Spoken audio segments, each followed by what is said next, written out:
Hi guys, we're here today with a really special guest at Bicolline. We have Avi Bernshaw directly from Australia. So it's one of our esteemed resellers that we've been working on for the past 11, 12. 2012. Since 2012. Yeah. Basically the same amount of time that I've worked at Cali. I started in 2012. So Bonjour, mates. So yeah, we're gonna go around a bit. What is Of Science and Sword? Let's start by that. Okay. What is Of Science and Sword? So Science and Swords was actually originally a bookshop. We specialized in science fiction and fantasy novels. We actually had a bilingual section that even included Sarowin. Oh, nice. Yeah. There's a lot of international students in Melbourne, so you gotta make sure that you've got stuff for them too. And because you cannot trust nerds with steel swords on the wall, we were ordering Epic Armor and Calimacil items, and our local LARPers noticed those and started buying from us, so we started buying more from you. And then sometime around 2014, bookdepository.com killed the book industry. So we went like, you know what, this LARP stuff is really fun. And the best part is we get to hit our customers. But it's the retail dream. Those of you who are watching that have ever worked in retail know exactly what we're talking about. But yeah, so we made the pivot to LARP full-time, and it's just been expanding ever since. We pick up so many new brands. Of course, we started with Calimacil and Epic Armory, and it's expanded to Mythalon, Atelier Nemesis, Rawblade, Armor Arena, Leonardo Carbone, and just like so many others. And so we've become, I think, the largest LARP shop, definitely the largest LARP shop in Australia, if not the Southern Hemisphere. Damn, that's really impressive. Thank you. And what's your, Calimacil in Sherbrooke, Quebec, Avi Bernshaw from Australia. What is your first experience with Calimacil? Where did you saw your first Calimacil? It was like, hey, I want to sell those things. Yeah. So when we first started finding out that there actually was a LARP in Melbourne, like, of course, there's always going to be a LARP, but I mean, like one that's available to join publicly, not like a private group, like World of Darkness or something. It was a group called Swordcraft, and one of the two brothers that owned Swordcraft, Phil, was a regular customer, and he invited me along to one of these Swordcraft games, and he just puts this sword in my hand, and it's this completely basic European cruciform sword. It's the Novice 2, and he's like, don't treat it like a toy. You can just wail. You can just wail. And for a lot of the American LARPers out there, your combat is very, very fast. It's very, very light. In Australia, we like to fight like it's a game of rugby. So the durability of Calimacil was the standard at the time. Like, if it wasn't Calimacil, it wasn't going to last. So I still have that first Novice 2 that I got. Wow, impressive. It's in my personal armory, just at the top, just directly above the flame sword that I got signed by Jim Butcher. Oh, wow. Impressive. Yeah. That's what I love about Calimacil, like the amount, and the amount of people that told us, like, hey, we have this, it is my first sword. It's not just a sword. It's my sword. It's there's always something, and you feel the battle you've got with it. And since it's gonna last for years, you have plenty of time to enjoy that. Yeah. So it's your first time at Bicolline, I think? Yeah, I've been meaning to come to Bicolline forever. Ever since LARP got large enough in Melbourne that it was actually like a worthwhile thing to do. So 2013, so the last 10 years, been like, next year I'll go to Bicolline. Next year I'll go to Bicolline. In 2020, I was like, next year I'll actually go to Conquest of Methodia because they invited me to be a bad guy. But then COVID hit. And now that like air travel has become cheap enough again to go overseas once more, I was like, screw it. I have to go to Bicolline. I don't know when the next thing that's going to prevent me from leaving the house for 3 years is going to happen. Yeah. So yeah, I'm here, and it's so magical. I cannot begin to tell you how wonderful just coming to this site is it's the way I've had it described to me is, oh, it's a big LARP, oh, it's a medieval fair, it's a club med, all of those things. All of those things. And what it really is actually just, this is going to sound really odd, I think. It feels like a small university town. I know what you mean, yeah. Yeah, because it's as large as an actual university town. There's like 2 kilometers in each direction, walking on foot, everyone having a good time, everyone's got like something to do, everyone's worried about the next thing that's going to happen, and then all of the drinking at night. It's amazing. Yeah, that's the part. Yeah, yeah. My country has a 2-drink minimum. Minimum. Awesome. What is your favorite Calimacil weapon up to this day? Up to this day, you guys have discontinued all of my favorite weapons. I'd probably say I'm a spear guy, so the Kira. Yeah. Because just the way that it doesn't matter where they are in relation to your range, the Kira has a striking surface, which just made it a super good weapon. And those of you who are observant may have noticed the little Epic Armory logo right there on my left breast. That's actually because I work hand in glove with Epic Armory as well. And there's this double-headed Chaos Axe I'm particularly proud of, which the inspiration for me saying what I needed out of that axe to Epic Armory a lot of the parts of that came from how I used the Kira. Yeah. So I need it to be usable on both ends. I need it to have bits that can scoop at an enemy's weapon. Awesome. So, yeah, so you'll be pleased to know that there's more double-bladed weapon going back in stock. With the new structure we've been developing for years now, you've seen how much it evolved. We for those that that we're not at Bicolline, we showcase this week our new prototype of assemblable weapons. So you're going to be able to remove the blade, change it, that kind of stuff. But it's also going to be possible to have Kira type weapons. Maybe not the exact model of the Kira because it's been discontinued and the mold is getting old.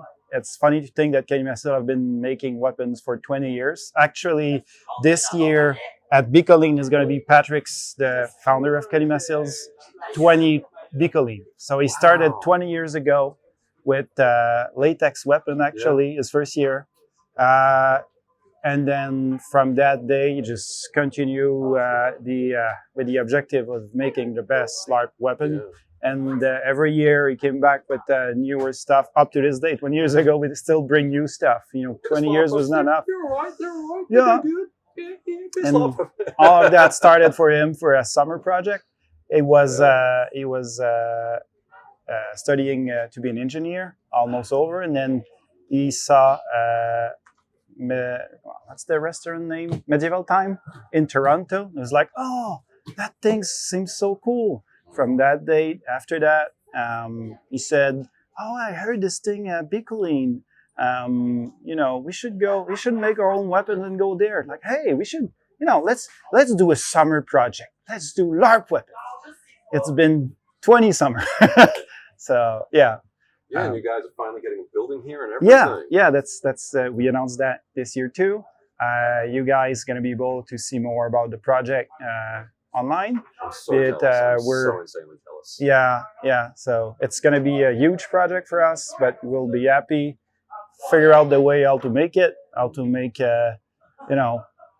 after all those years, get back to Bicolline, make a really nice building. That's for us, it's a community building. We're there all week fixing arrows, fixing bows, fixing, oh, hey, I got a problem with my spear. Something happened. They can't pass homologation. We do the fixing right away, and then they can go back with their same weapons. And, it's all started as we wanted to have, a good weapons in their hands. That's actually one of my favorite things about the Calimacil weapons as well. Like, they're actually genuinely easy to repair once someone shows you how. Yeah. Just a little bit of polyurethane cork. Yeah.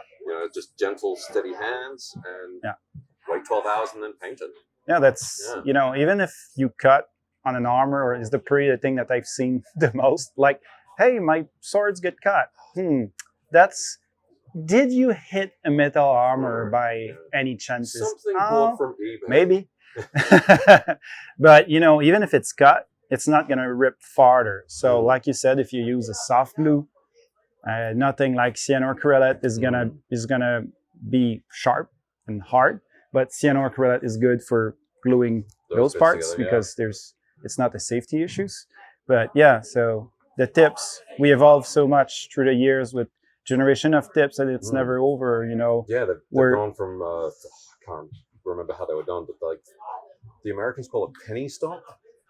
And now, then the Kevlar, and now the polymer tubing. Yeah. And now we cast our own, and there's more. Every generation we upgrade them to I've been saying to other customers, like if something break, the next year okay, we have this problem. Let's make it better until we want people to buy more Calimacil because they have new character or something. We don't want them to buy the same sword 3 times. Yeah. So I gotta say, I'm so impressed with the internal design of the new spearheads, because just you go get it. That three phases of foam until you get to the core. So it's like a natural shock absorber. It just works so well. Yeah, I'll get a magic spear appears in my hand. Yeah. So we just pose for that. All right. Editing magic. So so the spear he's talking about is the new fist that we released. Actually, it's going to be the pre-release right now at Bico. Here we go. The new fist bump.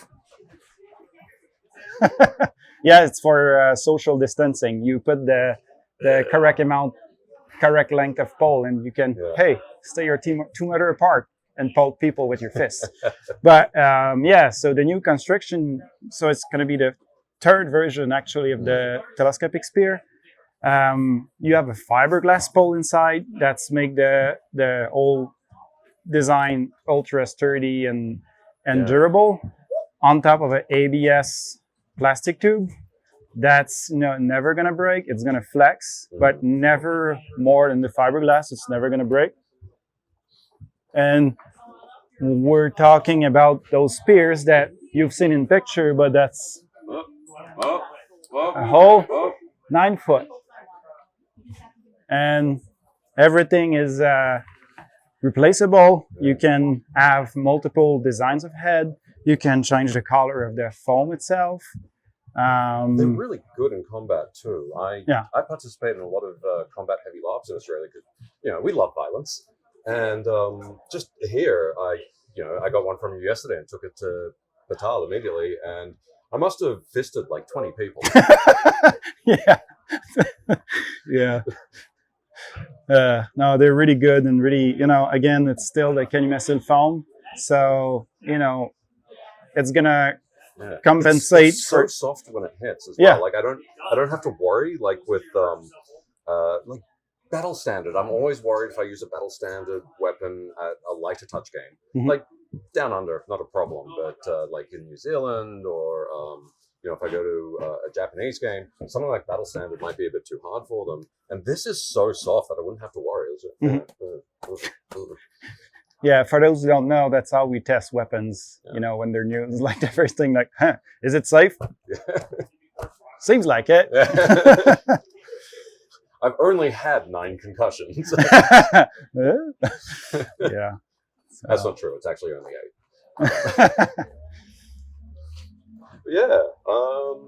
I guess I'm really interested to find out where, I guess the future of these modular spears are going, especially in combination with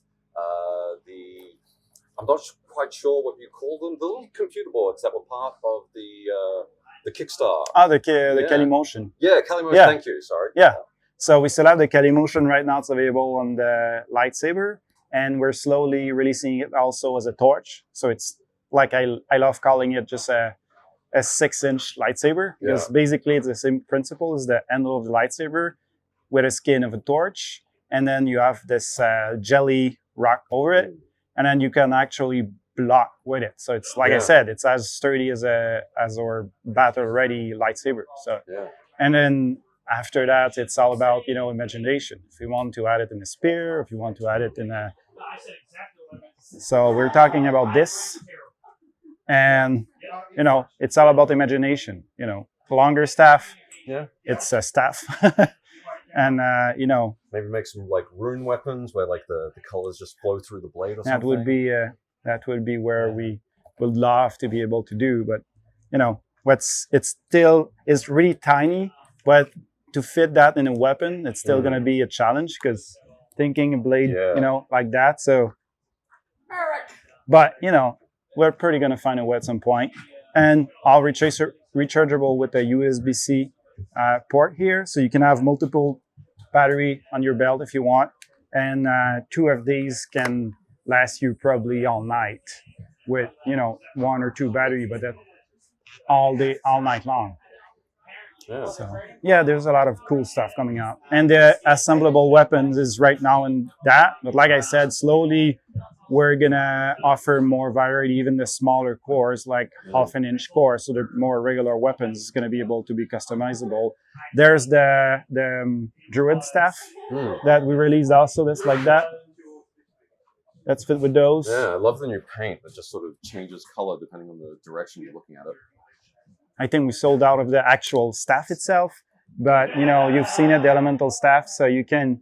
What's cool about it, and it's not about making the most amount of money. It's about offering choice and something cool. Yeah, and price affordable, but you can have 1 staff and 3 heads to fit 3 characters, or something happened after years, the head is a bit messed up, but the staff is still good. Well, you just buy another head.